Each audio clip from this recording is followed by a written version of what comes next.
अस्सलामुअलैकुम। कैसे हैं आप सब? उम्मीद करती हूँ आप सब ठीक होंगे। आज हम बनाने जा रहे हैं पिज़्ज़ा। बिना ईस्ट, बिना खमीर उठाए और बिना ओवन के घर में बनाकर इजी तरीके से हम तैयार करेंगे, जिसे देखकर कोई यकीन नहीं करेगा कि ये हमने घर में बनाया है। और यकीन जानिए, ये बहुत टेस्टी बनकर तैयार होगा। ये देखिए, देखने में ही कितना अच्छा लग रहा है और चीज़ भी कितने अच्छे से मेल्ट हुई है। आज हम इसे बहुत आसान और देसी तरीके से बनाकर तैयार करेंगे, और वो भी कढ़ाई में। यह हमने 2 कप मैदा लिया। 1 कप मैदा मैंने इसमें डाल ली है बर्तन में, और 1 कप ये है। इसे हम 2 कप मैदा को एक बड़े बर्तन में डाल लेंगे, और ये मैदा मैंने छान कर ली है। इसमें हम आधा चम्मच बेकिंग सोडा डालेंगे और 1 चम्मच बेकिंग पाउडर डालेंगे, और उसके बाद में हम इसमें 1 चम्मच चीनी डालेंगे और आधा चम्मच नमक डालेंगे, और इन सब चीज़ों को अच्छे से मिक्स कर लेंगे। और ये आधा कप दही है, 100 ग्राम करीब। पहले सारी चीज़ों को अच्छे से मिक्स कर लेंगे और ये दही इसके अंदर डाल देंगे। दही से हमारा डो बहुत अच्छा बनकर तैयार होगा। पहले हम दही में अच्छे से मैदा को मिक्स कर लेंगे। बस इसी तरह हम अच्छे से जब दही में अच्छे से मैदा को मिक्स कर लेंगे, और उसके बाद हम इसमें 2 चम्मच ऑयल डालेंगे। ये 2 चम्मच ऑयल लिया है मैंने, ये इसके अंदर डाल देंगे, और फिर अच्छे से सभी चीज़ों को मिक्स करेंगे। और हमें इसे सॉफ्ट डो बनाकर तैयार करना है। मैं इसी तरीके से आटे को अच्छे से गूंद लूँगी। और मुझे जब पानी की ज़रूरत पड़ेगी तो मैं इसमें थोड़ा सा पानी डालकर गूंदूँगी। और ये मैंने आधा कप पानी लिया है, जिसे मैं थोड़ा थोड़ा डालकर अच्छे से सॉफ्ट डो तैयार करूँगी।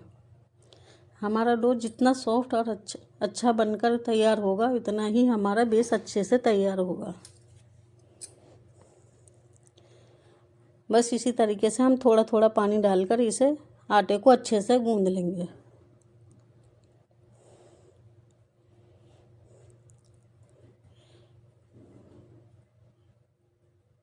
मुझे आटा गूंदने में करीब 2-3 मिनट लगे हैं। अब बस हम इस आटे को अच्छा सॉफ्ट होने तक गूंदेंगे। हमारा आटा अच्छे से गूंद गया है। अब इसे बस हम हल्का चिकना सा करेंगे, ताकि हमारा डो अच्छे से बनकर तैयार हो जाए। 1-2 मिनट और इस आटे को गूंदेंगे।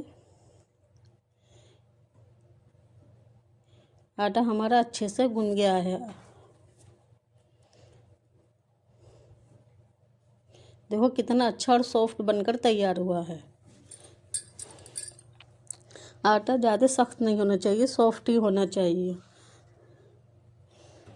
अब इसे हम एक कपड़े से ढककर अलग रख देंगे, कम से कम आधे पौन घंटे के लिए। इतने हम अपनी सब्जियां काट लेते हैं। जो भी आप सब्ज़ी डालना चाहें इसमें पिज़्ज़ा में डाल सकती हैं। ये मैंने 1 टमाटर लिया है, जिसके मैंने बीज निकाल दिए हैं।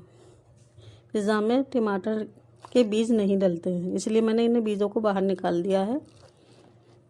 अब इन्हें हम बारीक बारीक काट लेंगे। और उसके बाद 1 प्याज ली है, मैं इसको भी बारीक बारीक काट लूँगी। प्याज के हम छोटे छोटे पीस करके अलग रख लेंगे। इस तरीके से आप चाहें तो छोटी छोटी सब्ज़ी भी काट कर डाल सकती हैं। आप चाहें तो इसके बड़े बड़े स्लाइस भी करके लगा सकती हैं। दोनों ही तरीके से ये अच्छी लगती है। और आप जो सब्ज़ी चाहें वो सब्ज़ी इसके अंदर डाल सकते हैं। अब ये मैंने आधी शिमला मिर्च ली है, और इसके मैंने बीज निकाल दिए हैं। बीज बिल्कुल निकाल देने चाहिए, बस हमें ऊपर का पार्ट ही चाहिए।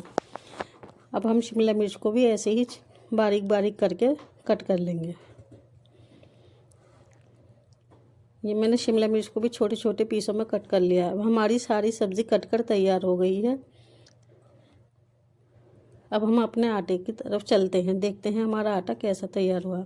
हमारा आटे को आधा पौन घंटा रखे हुए हो गया है, और ये मैंने आटे को देखा, आटा हमारा सॉफ्ट हो गया है। हमने इसे थोड़ा सा 1-2 मिनट और हाथों से मसल कर अच्छा चिकना डो कर लेंगे।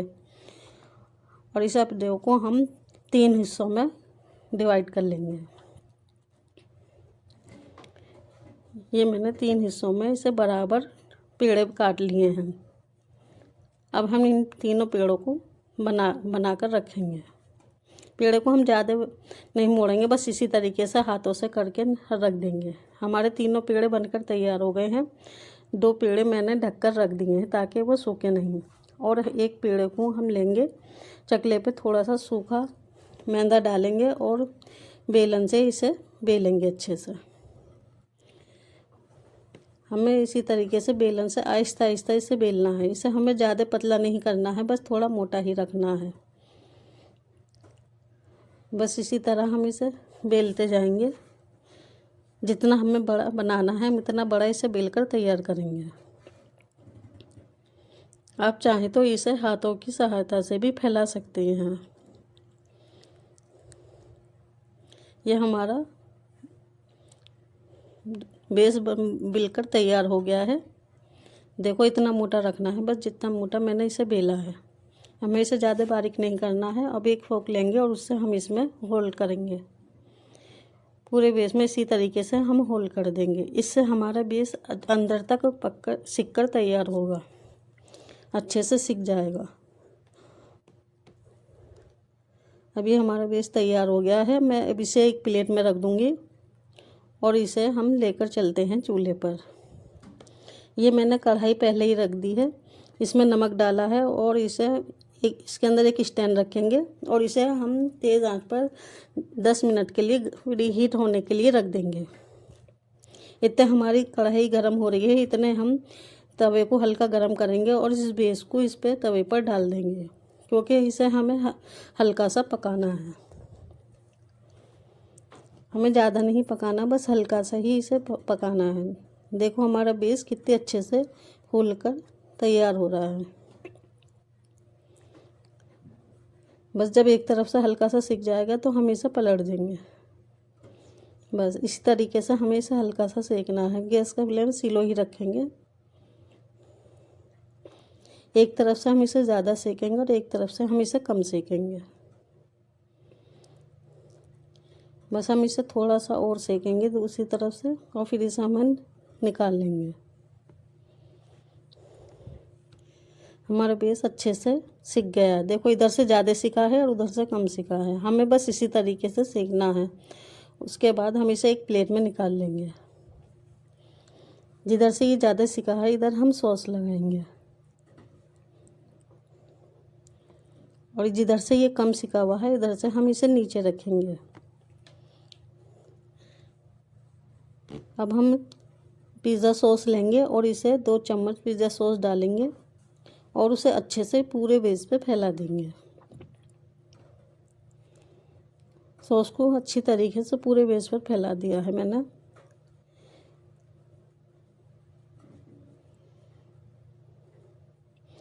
अच्छी तरीके से चारों तरफ लगा देंगे। पिज़्ज़ा सॉस हमारी चारों तरफ अच्छे से लग गई है। अब इसके बाद हम इस पर सब्जियां लगाएंगे।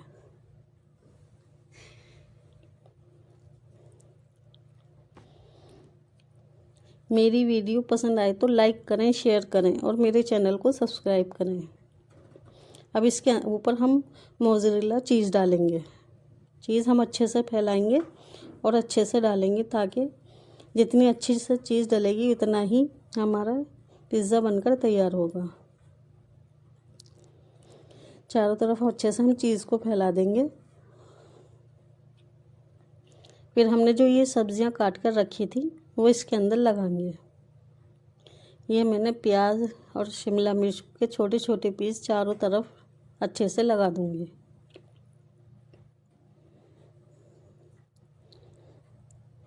बस इसी तरीके से हमें सारे में शिमला मिर्च और प्याज और टमाटर के अच्छे से पीस लगाकर तैयार करना है।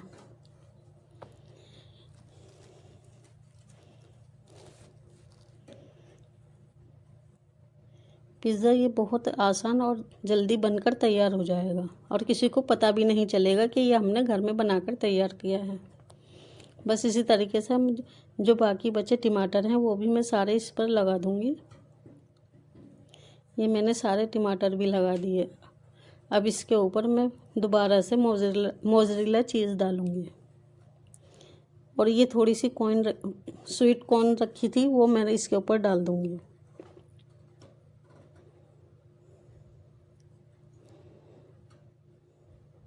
अब इसके ऊपर हम दोबारा से चीज़ डालेंगे अच्छे से। देखो पिज़्ज़ा हमारा देखने में ही कितना अच्छा लग रहा है। अब ये मैंने इस पर अच्छे से दोबारा से चीज़ डाल दी है सभी सब्जियों पे, इससे हमारी सब्जियां अच्छे से पक जाएंगी। अब इस पर हम ओरिगेनो और चिली फ्लेक्स डालेंगे इसके ऊपर, जिससे हमारे पिज़्ज़ा में अच्छा तीखा सा टेस्ट आएगा। ये मैंने ओरिगेनो डाल दिया है और इसके ऊपर चिली फ्लेक्स भी डाल दिए थोड़ी सी। अब हमारा पिज़्ज़ा बनकर तैयार है। अब इसे हम चलते हैं कढ़ाई में पकाने के लिए। कढ़ाई भी हमारी गर्म हो चुकी है। अब इसे आहिस्ता से हम प्लेट को कढ़ाई में रख देंगे और गैस का फ्लेम बिल्कुल स्लो कर देंगे, क्योंकि कढ़ाई हमारी पहले से ही गर्म है। अब इसे हम ढक देंगे और इसे कम से कम 15 मिनट तक हम इसी तरह पकने देंगे, जब तक हमारी चीज़ अच्छे से मेल्ट ना हो जाए। 15 मिनट बाद चेक करेंगे कि हमारा पिज़्ज़ा अच्छे से सिक कर तैयार हुआ है या नहीं। देखो नीचे से भी कितना अच्छा सिक गया है और चीज़ भी अच्छे से मेल्ट हो गई है। अब इसे हम आहिस्ता से बाहर निकाल लेंगे। देखो हमारा कितना अच्छा टेस्टी पिज़्ज़ा बनकर घर पर ही तैयार हो गया और कितनी इजी तरीके से हमने ये कढ़ाई में बनाकर तैयार किया है। कोई देख के यकीन नहीं करेगा कि ये पिज़्ज़ा हमने घर में बनाया है।